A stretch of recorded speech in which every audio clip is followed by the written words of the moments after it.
Hello, everybody. Welcome to Stories with Sapphire Live. I am Sapphire Sandalo. This is the live version of Stories with Sapphire. I read your emails and stories that it didn't make it to the podcast. And you can submit your own emails to storieswithsapphire@gmail.com. Ooh, sorry, I'm a little burpy. Ooh, excuse me. I took one of these before we started. Gruther's Pastille. I still don't know how to say that. Pastilles. They're these throat lozenges that help singers, speakers, things like that. Saw it recommended on a TikTok, and I really like them. They actually really do make a difference. Hey, Sandbach 16, Uberwolf 12, Gehadel 24, Fuse 824. How is everybody doing today? All right. So let's see. While we wait for people to trickle in, I wonder, have I? Can you guys remind me if I have shared the apocalyptic dream that I had? I think I did already, right? Yeah. I don't think I shared the other dream that I had, but I think I'm gonna save that for a podcast because that one's crazy. Hi, 9line322. All right. So I guess there won't be a short story time. So if you are new here, welcome. And just a reminder, I don't really read through these very thoroughly before. I sort of just grab them and go. So I will most likely stumble on my words. So I apologize for this not being a super polished. But hey, that's live streaming. Hi, Frosted Flake 78. Hope all is well with you too. All right. Did anybody in the chat right now submit a story recently? Maybe I can scoot on to the top. To the top? I don't know. All right, so here's our first story. It's a little long. All right, strap in, everyone. Hi, Sapphire, new listener, and I love your podcast. Well, thank you. It gets me through long days at home during the pandemic and reminds me there is still so much we don't know about the world and embodiment. Writing this makes me nervous and excited, so I will just toss this off and hope you get it. My story is probably best put under the category of Contact from Beyond the Veil, or Life After Death. This is about David Nathan Gypsy Chain, the young man. Oh my gosh, I'm sorry everyone, I'm so burpy. Oh my god! The young man who was killed while protesting the logging of the redwoods out in Northern California in 1998. His death sparked protests, news stories. Rolling Stone wrote an article. I interviewed for it, but it was a very unfair and poorly written piece. A massive lawsuit, songs, a scholarship fund, dedicated land, and this story I want to tell you. I've always wanted to tell this story, but never had the right place to do so. There's also a book about David's death. It's called A Good Forest for Dying by Patrick Beach. In my early 20s, I had just moved to a new town in a new state and was working as a waitress in a huge and popular Tex-Mex restaurant. Long shifts, hard work, and lots of camaraderie as it is in the restaurant work. One day, I looked up and saw a man walking out of the kitchen of this restaurant onto the dining room floor. I had not yet met him. He struck me as totally beautiful with the most amazing eyes and charming grin. I was totally drawn to him, and we soon became inseparable. We were young and free and living in a big city on our own. We shared everything: a car, our workplace, our free time, friends, everything. We couch surfed together. We scheduled work so that we could go in together and leave together, and we began to talk about leaving Texas together at the end of the summer when he would return to Northern California and resume protest work with Earth First, as he had done the year before. I struggled with whether or not I wanted to go with him, and ultimately decided not to go because I didn't want to uproot again and for some other personal reasons. It was a hard choice, but we would see each other after the season of protest when he returned. The last time I saw him before he left, we were arguing over this decision, and he wanted me to give him a hug. I refused because I was working and was so frustrated with him over the argument. It turned out I didn't get to talk to him again before he left, and I've always regretted not hugging him. When he had been gone for a couple weeks, I had a dream after a late shift at the restaurant that he was standing at the end of my bed. He was wearing an oversized orange t-shirt and white painter shorts, an outfit I was familiar with. He was a good-looking guy, but in this dream, he was just looking at me, just standing at the end of my bed with a calm look on his face. I woke up and thought the dream was a bit strange, but not alarming. I missed him, after all.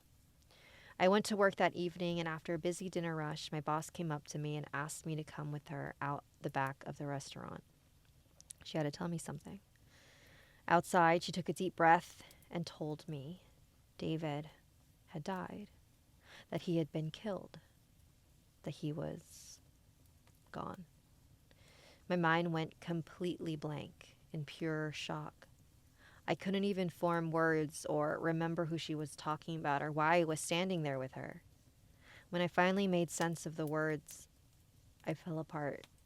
What followed was months of intense grieving and feeling completely lost. And it was during this time that I had the following experiences. I was so distraught that I couldn't wait tables without crying. So my boss offered for me to come in on a weekend morning and get an hourly rate for some cleaning so that I could make rent. As I cleaned and helped out, I cried and cried. As part of the job, I had to wipe tables, and when I reached a booth table that he and I had recently been sitting at, I put my head down on the table and just wished through my tears that somehow he and I would have written something on the table or scratched our names into it. It was silly because I knew we hadn't ever done anything like that, but I was desperate for anything as proof that we had been there together. Continuing to clean, I lifted the booth cushion, and right there, under that cushion, was a Polaroid picture of him. I caught my breath and couldn't believe it. I knew it was a sign from him that he was still with me. I felt a huge rush of energy as I picked it up. I was stunned. This picture had been hanging on the kitchen door because he was Employee of the Month once, but it had disappeared before he left for California. I still have the photo. Later in the week, on a similar morning of cleaning and honestly still crying and grieving, a fellow waitress came up to me to tell me something. I didn't know her well, so I was surprised to talk to her at such a difficult time. She said, "I have a message from David for you. I had a dream that he came to talk to me. He was all glowing with white light and he looked peaceful and happy. He asked me to tell you to stop crying. He's okay now, and you need to stop crying." I was so shocked. It felt like another bolt of electricity, and while I know anyone could say anything, the moment felt like time had stopped for me to really hear her words, and they felt true. I believed her. At the funeral, some of his friends from California were there, and one of them came up to me. He said he had something for me, and that for some reason, he just strongly felt David would want me to have this thing. He reached in a bag and pulled out the orange shirt that David was wearing in my dream the morning he'd been killed. I had never talked to or met this person handing me the shirt, and I was floored. I felt like David was just reaching out over and over to let me know he loved me and he was sorry to go, but that he was okay, which would have totally been his way. He was a true friend. A few months later, I had to have surgery. I was nervous to go under anesthesia, but while I was under, I had this experience. David was sitting beside me, and we had a long conversation. I felt happy, peaceful, and so full of love. I was relieved to be with him. But as the anesthesia wore off and my eyes opened, I saw the hospital room around me, and I reached for the spot he'd been sitting. It was still warm, and had a depression in the blankets where he'd been. There was a nurse in the room asking me if I was okay, and the first thing I said to her was, "Where did he go? He was here. Where's David?" She smiled and patted my hand and said, "No one has been here. You're just waking up. How are you feeling? Who are you talking about?" David had definitely been with me the whole surgery. I had a clear memory of him and the warmth of his presence, both emotionally and physically. In the years that followed his death, I have sometimes had dreams where he comes to talk to me. But always I wake up feeling his warmth, but not recalling what he said. It has happened less and less over the years, but I miss him still. The beauty of this connection is that I know from these experiences there is more after we die than we know, and that the love we have for the people in our lives doesn't just disintegrate when we die. Here's the last thing I want to tell you. It turned out, after getting all the reports from the police and even David's mother and friends, that the time I had that dream, that David was standing at the end of my bed that morning before I knew he had died, was within an hour of the actual time he had died out in California. Isn't that amazing?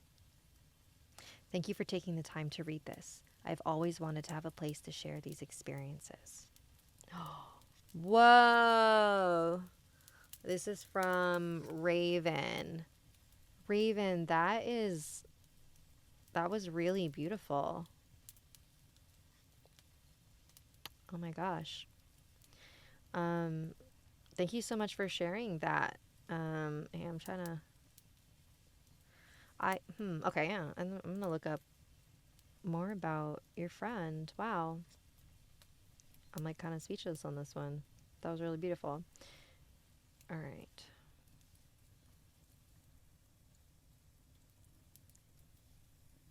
Did I mark it? Yes, I did. Okay. This one's called Visitations from the Dead. Hi Sapphire, my name is Eve. I'm a Wiccan, but I've only recently got into Wicca, so I'm not fully informed on the things I'm about to explain to you, hence why I decided to reach out. P.S. I love your podcast and lives so much. You're an awesome storyteller. Thank you. My mom has always been very spiritual, and spirits seem to be attracted to her for some reason. She isn't Wiccan, by the way. However, she is religious. My great-grandpa died before I could meet him, and my great-grandma died back in 2016. It was extremely hard for my mom because my great-grandma was like a second mom to her. So when she started to have dreams of my great-grandma, it didn't worry her too much. But they continued for years and still occur to this day. But they're all weird dreams involving many things that are seen as bad omens in Iran. We're Iranian Persian. It started only with my great-grandma occurring in my mom's dreams, but recently almost all of the people who have passed away, who my mom knew, have been appearing in her dreams all at once. As for me, I can see spirits sometimes. Like once I saw a rather tall spirit. He looked like a normal human and was wearing normal clothing. Nothing too weird. I should probably give you some information before telling you this last experience. My dad had a stroke back in December of 2020 and went into a coma and then passed away in the February of 2021, the day after Valentine's at 4 or 5 a.m. Anyway, around the time my dad was in a coma, I was struggling to fall asleep, and once it was around 4 a.m. or so when I finally dozed off, though not 5 minutes after, I was awoken to 3 light taps on the shoulder. The next time this occurred after my dad had passed away. My sister had broken her head and was taken to the ER. It wasn't anything serious, but that night I had a dream where my dad was saying, "Was it fixed? Was it fixed?" over and over in distress. I told my mom, and we believe he was worried about my sister. We aren't sure why we have these dreams, so I wanted to ask you and get your insight. Thank you, and have a great day. Well, thank you for sharing that, Eve. So dreams, when we dream, we are in a very special state of consciousness where we are not fully asleep, because when you are in deep REM sleep, you actually aren't dreaming.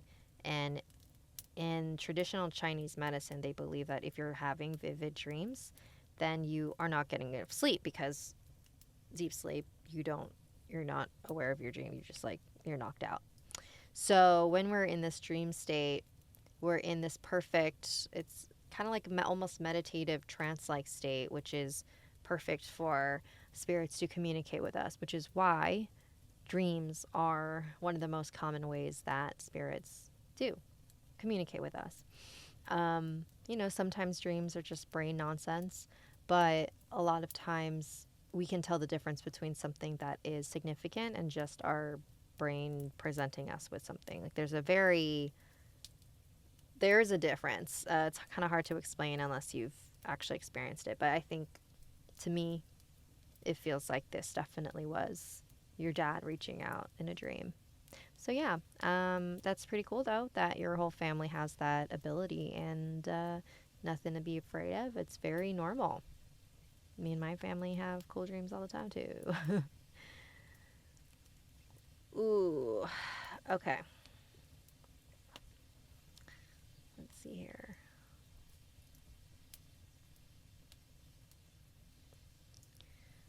This has a very interesting title. This one's called That Shadow Figure Holding a Real Gun.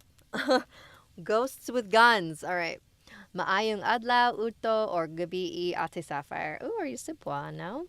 Hello, Ate Sapphire. I have been listening to you since the dawn of Hachisaku-sama episode, and I guess it's been roughly 4 years since I've been watching you. I discovered your channel way before you left the team, but I am so proud of where you are now, and you truly deserve this milestone. Thank you. So a little bit about me. I'm a Filipino boy living with my grandparents for some reason. I grew up in a religious Catholic family. I won't say my real name, but you can call me Alex. So maybe I was around 6 or 7 or 8 years old, and I couldn't really remember when. The main reason for me to share the story is because I need your help, or for the community to help me explain what this entity we saw was or could have been. I don't even know if it was real or what if it was something entirely different. So what happened on my grandparents' bedroom, and the bedroom is a fairly normal Filipino-sized bedroom. It's not that big and it's not that small. So we were in the bed, we're all sleeping, my grandma on the left side, me in the middle, my little sister on the right side next to the window, and my grandpa parallel to the bed, but he's on the floor with a separate mattress. Sometime in the night, or I guess right in the middle of the night, I woke up, still groggy and didn't even know what woke me up, until I looked at the door and saw someone or something. It was a dark figure looking in our direction, facing me. The door was half open and he was motionless, and whatever it was just standing there.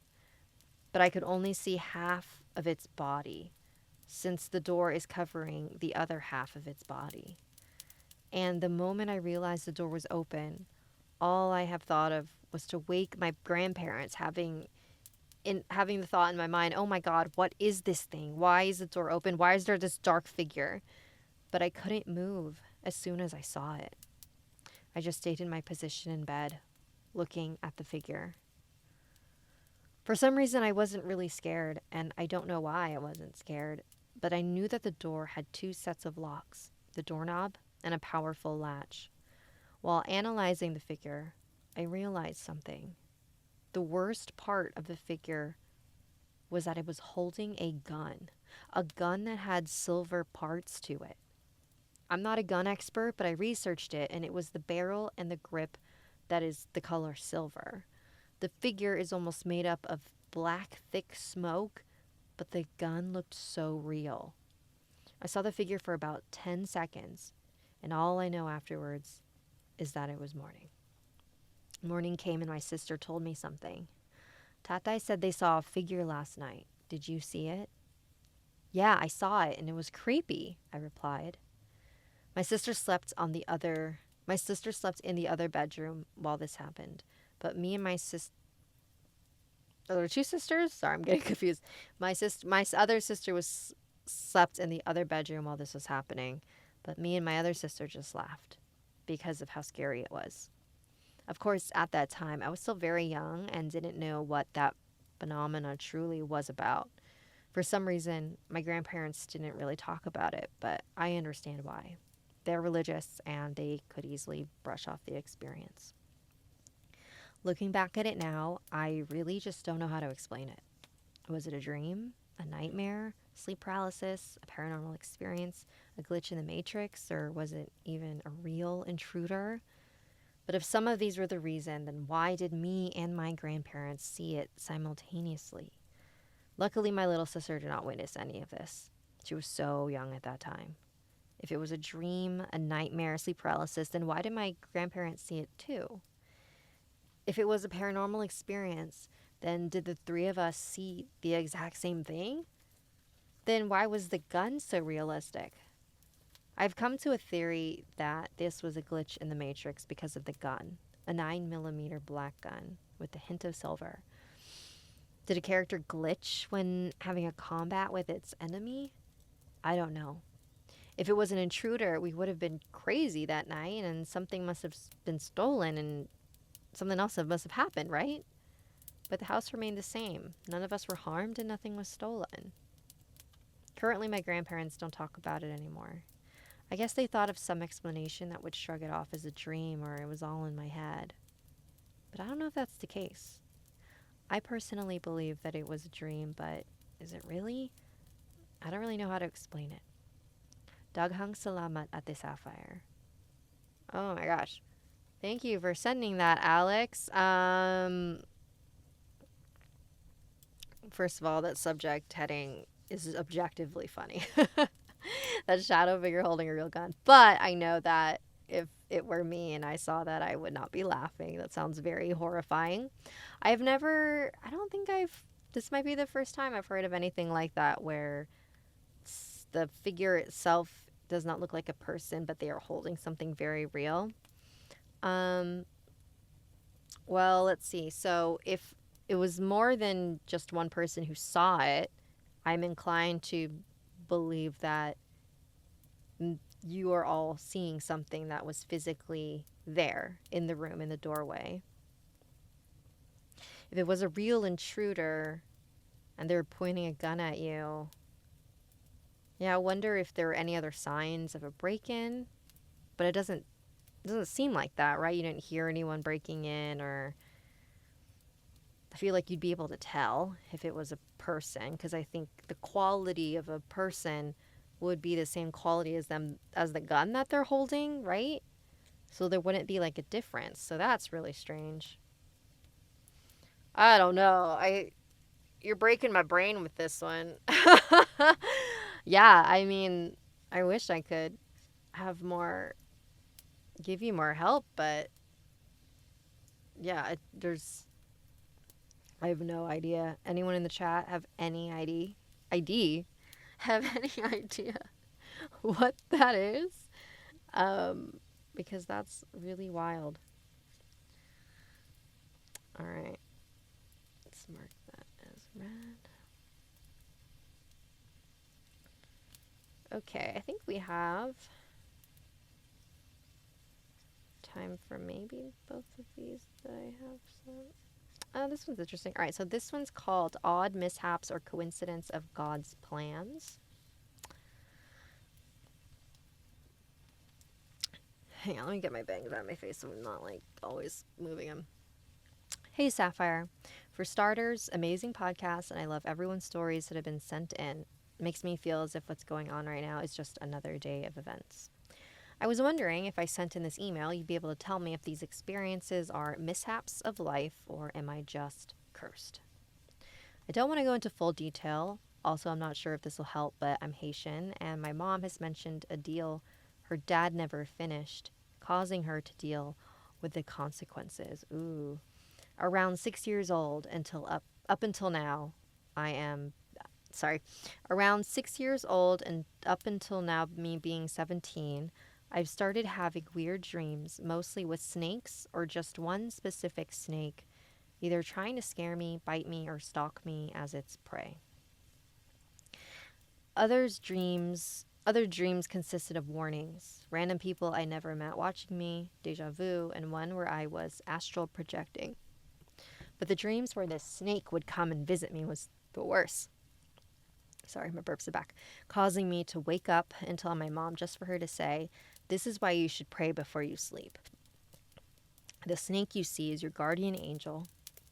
That's his way of saying hi." But when I think of it, what guardian greets you in a terrifying way, never saying anything, just observing you?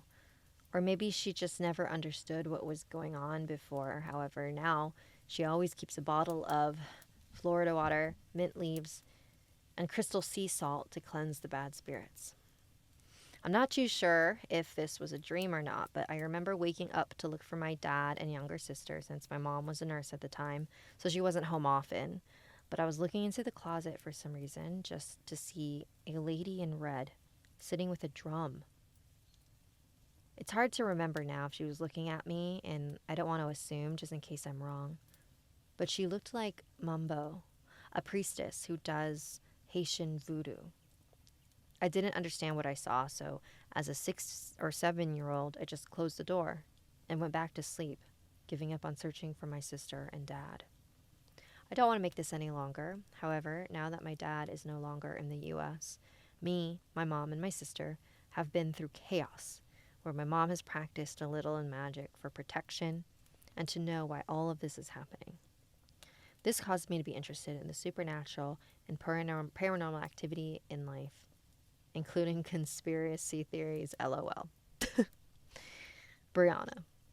Well, thank you for sharing that with me, Brianna. All right, let me look back at what you said here. Well, I agree with your mother that the snake is actually not something to be feared. And if you grew up with a Catholic or Christian background like I did, snakes are thought to be demonic and of the devil. But I mean, snakes are a really powerful image in other cultures. Snakes shed their skin so that they can grow. They are a symbol of transformation and growth. And the thing about that is that change is sometimes scary. So if you're having these dreams where snakes are chasing you, maybe your guardian's doing some tough love. It's like, hey, I'm trying to scare you into changing something. You need to shed something from your life, and I'm trying to force you to do that. You know what I mean? But yeah, I hope you guys are all right, and thank you for sharing that email with me. All right, everybody. I believe that is all the time we have. Thank you so much for hanging out with me this week. A reminder, if you want to send a story, send it to storieswithsapphire@gmail.com. I do this every Wednesday at 5:30 Pacific on Twitch. And then if you miss it live, I repost it the very next day on YouTube. So you don't have to miss it. All right. I'll see you all next week.